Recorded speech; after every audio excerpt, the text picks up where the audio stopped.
ભાઈ બહેનો, આજે હું તમને એક વાર્તા કહીશ. એ વાર્તાનું નામ છે જાંબુવાળો શેરડો.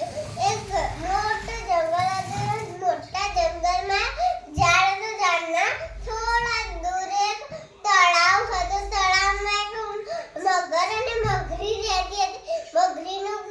મગર અને મગરીનું બહુ ચૂંડું હતું. તેથી એ મગર દરરોજ ખાવાનું શોધે જતો.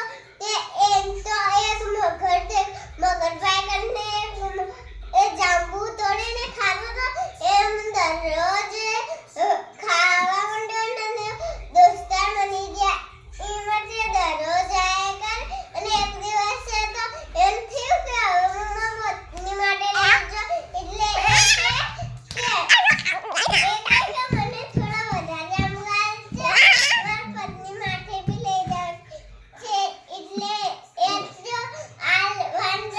કૂદકો માર્યો અને ઝાડ ઉપર જઈને અને જાંબુ ચોરી મગરભાઈને આવી જશે. મગર તો ઘેર લઈ ગયા અને ઘેર લઈ એને મગરીને આલે. એટલે મગરી તો ખાવા માંડી અને કીધું કે જાંબુ કેટલા મસ્ત છે.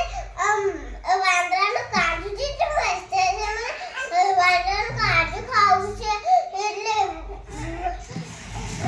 મગર તો કે ના ના ના, હું તો તને મારા દોસ્તારને નહીં ખાવાના. એટલે ભગલી કે તું નહીં લાવે એટલે હું જલવા માંડી. એટલે જલવા માંડી અને મગર કે ના ના ના, તું રોમત હું લાવે. એટલે કાલ મગર તળાવમાં તેલ થયો તે તો મગર ના કરજો અને મગર બોલે અને મગરે કીધું